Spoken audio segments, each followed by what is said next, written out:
ایک سوال یہ تحریر فرمایا ہے کہ سنتوں اور فرائض کے درمیان فاصلہ ہو جائے تو پھر کیا کریں؟ دیکھیں، ظہر سے پہلے سنتیں ہیں، عصر سے پہلے نہیں ہیں، مغرب سے پہلے مطلب غیر موقدہ،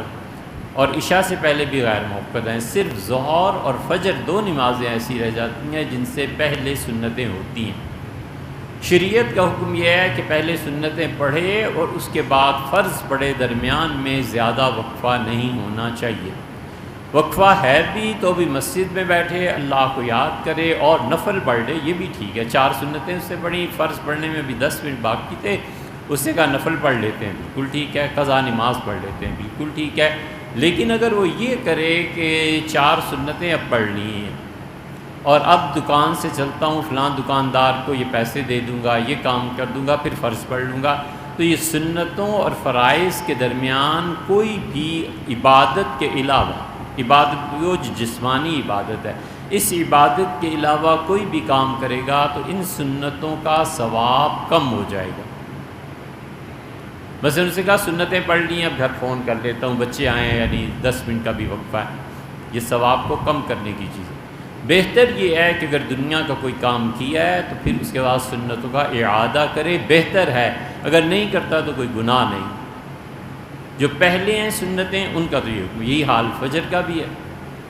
کہ اس سے نماز پڑھی، سنتیں گھر میں پڑھی، اور پھر اس سے کہا چلو ڈول لے کے جاتا ہوں، ناشتہ لینے جاتا ہوں، برتن چھوڑ جاتا ہوں میرے آنے تک، تو یہ دنیا کے ایک کام اس نے کیا ہے، تو فجر کی سنتوں کا ثواب کم ہو جائے گا۔ بہتر ہے کہ دہرائے، نہ دہرائے، پوری گنجائش ہے، کوئی مسئلہ نہیں، ثواب کی کمی البتہ رہے گی۔ اور ایک ہے کہ بعد کی سنتیں،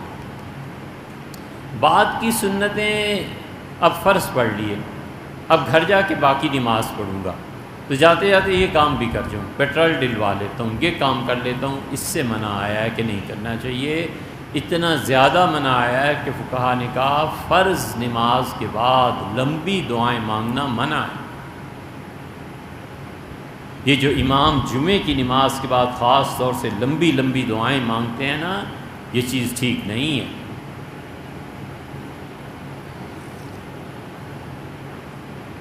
حضرت رسالت پناہ صلی اللہ علیہ وسلم فرض نماز پڑھاتے تھے، بس اتنی دیر کے لیے کوئی بھی ورد پڑھ لیتے تھے، اللہم انت السلام و منک السلام تبارک یا ذا الجلال والاکرام، بس پڑھا، سنتیں شروع کر، اللہم لا معطی لما منعت، اللہم لا مانع لما اعطیت ولا معطی لما ولا ينفع ذا الجد منک الجد، اتنا پڑھا، کھڑے ہو گئے، سنتیں شروع کر، بہت مختصر دعا کوئی بھی، اور اس کے بعد سنتیں شروع کر دینی چاہیے۔ جو لوگ لمبی دعائیں بھی مانگتے ہیں امام، جو سنتیں ہیں بعد کی، ان کا ثواب کم رہ جاتا ہے۔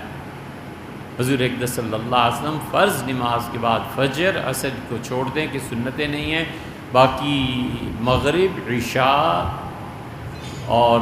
ظہر، چونکہ ان تینوں نمازوں کے بعد سنت، اور جمعہ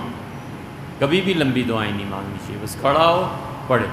حنفی فقہا اسی لیے کہتے ہیں کہ جو بھی 3 مرتبہ تسبیحات 33 جو بھی کرنا ہے یہ سب نفل نماز کے بعد کرے، حتیٰ کہ عشاء کی نماز میں وتر پڑھ کے حضور صلی اللہ علیہ وسلم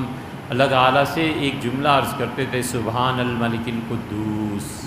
پھر سبحان الملک القدوس، پھر تیسری مرتبہ رسول اللہ صلی اللہ علیہ وسلم جب پڑھتے تھے تو وہ پڑھتے تھے اونچی آواز سے تینوں مرتبہ، مگر تیسری مرتبہ زیادہ آواز بلند کر کے پڑھتے تھے، سبحان الملک القدوس،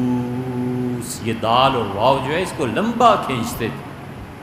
حنفیہ نے اس کے متعلق بھی لکھا ہے، وہ کہتے ہیں کہ 2 نفل پڑھے 3 وتر کے بعد اور پھر بیٹھے، پھر یہ کرتا ہے، کیونکہ فرض واجب یہ ایسی نمازیں ہیں جن کے انتظار میں فرشتے کھڑے رہتے ہیں کہ یہ بندہ اس کو پورا کرے اور چلیں اللہ کی طرف، اور پورے ہوتے ہیں یہ فرض سنتوں کی تکمیل کے بعد۔ ظہر کے 4 فرض ہیں، 2 سنتیں اس کا حصہ ہیں،